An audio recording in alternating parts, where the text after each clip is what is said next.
ನೋಡ್ರಿ ಹೇಳಿದ ಹಾಗೆ ದೊಡ್ಡ ಮನೆಯಲ್ಲಿ ಎರಡು ಮುದಿಯ ಜೀವಗಳು ಬದುಕುವ ಹಾಗೆ ಬದುಕ್ತಾ ಇದ್ದೀವಿ.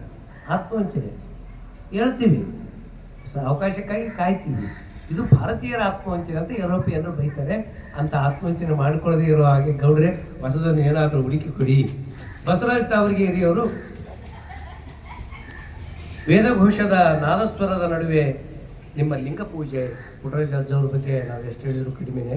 ಎರಡು ಕಣ್ಣಿಲ್ಲದಂತಹ ವ್ಯಕ್ತಿ, ಸಾಹಿತ್ಯ, ಸಂಗೀತ, ಸಂಸ್ಕೃತಿ ಕಟ್ಟಿರ್ತಕ್ಕಂಥ ಮಹಾನುಭಾವರು.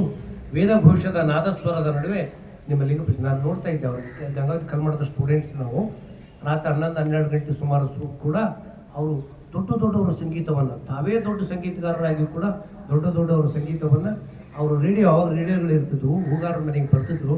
ಬಂದಾಗ 11-12 ಗಂಟೆ ಸುಮಾರು ಕೂಡ ಸಂಗೀತವನ್ನು ಕೇಳ್ತಾ ಹೋಗ್ತಿದ್ರು. ಸಂಗೀತವನ್ನು ಕೇಳ್ತಾನೆ ಅವ್ರು ಇರ್ತಿದ್ರು. ಅವ್ರ ಲಿಂಗ ಪೂಜೆಯಲ್ಲೂ ಕೂಡ ಒಬ್ಬ ಸಂಗೀತಗಾರ ಬಂದು ಸಂಗೀತ ಸೇವೆಯನ್ನು ಸಲ್ಲಿಸಬೇಕಾಗಿತ್ತು. ಅಷ್ಟು ಸಂಗೀತ ಪ್ರೇಮಿಗಳು. ಅವ್ರ ಬಗ್ಗೆ ಮಹೇಶ್ ಮಡಿವಾಳರವರು, ನನ್ನವ್ವ ನನಗೆ ನಿನ್ನ ಮಡಿಲೇ ಜಗವಮ್ಮ, ಜಗತ್ತಿಗೆ ದೈವವೂ ನೀನೇ, ಜಗತ್ತನ್ನು ಜಯಿಸಿದೆ ಅಮ್ಮ, ನಿನ್ನ ಮಮತೆಯಿಂದ. ಅವ್ವ ಮಮತೆಯಿಂದಲೇ ಗೆದ್ದಿದ್ದಾಳೆ, ಉಳಿದಿದ್ದಾಳೆ, ಬದುಕ್ತಾ ಇದ್ದಾಳೆ.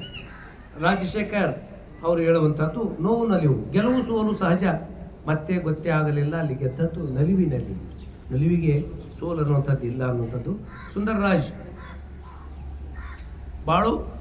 ಬಾಳಭಾವಿ, ನನ್ನ ಬಾಳಭಾವಿಗೆ ಬಂದೆ ನೀ ನೀರಿಗೆ, ನಿನ್ನ ಕೈ ಕೊಡ ತಾಕಿತು ನನ್ನ ಮನಸ್ಸ ಕಲ್ಲಿಗೆ.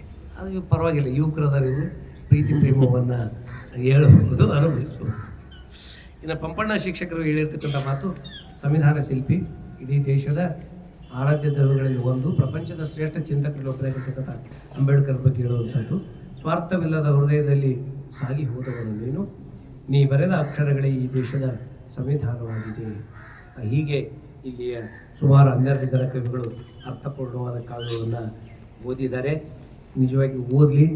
ಅವರು ಇನ್ನೂ ಮಿಲ್ಟನ್ನ ಹಾಗೆ ಗ್ರೀಕ್ ಆ ಕಾವ್ಯ, ಲ್ಯಾಟಿನ್ ಕಾವ್ಯಗಳನ್ನು ಓದೋದಕ್ಕೆ ಆಗದೇ ಇದ್ದರೂ ಆಗಲಿ ಅಂತ ಆಶಿಸೋಣ. ಆಗದೇ ಇದ್ರೂ ಪರವಾಗಿಲ್ಲ. ನಮ್ಮ ಹಳಗನ್ನಡ ಸಾಹಿತ್ಯ ಅತ್ಯಂತ ಸಂಪದ್ಭರಿತವಾದದ್ದು. ಅದನ್ನು ಹೇಳೋದಕ್ಕೆ ವೇಳೆ ಇಲ್ಲ. ಈ ವೇಳೆ ಆಗಿರೋದ್ರಿಂದ ನಾನು ಹೆಚ್ಚಿಗೆ ನನ್ನ ಮಾತುಗಳನ್ನು ಲಂಘಿಸಲಾರದೆ ನನ್ನ ಮಾತಿಗೆ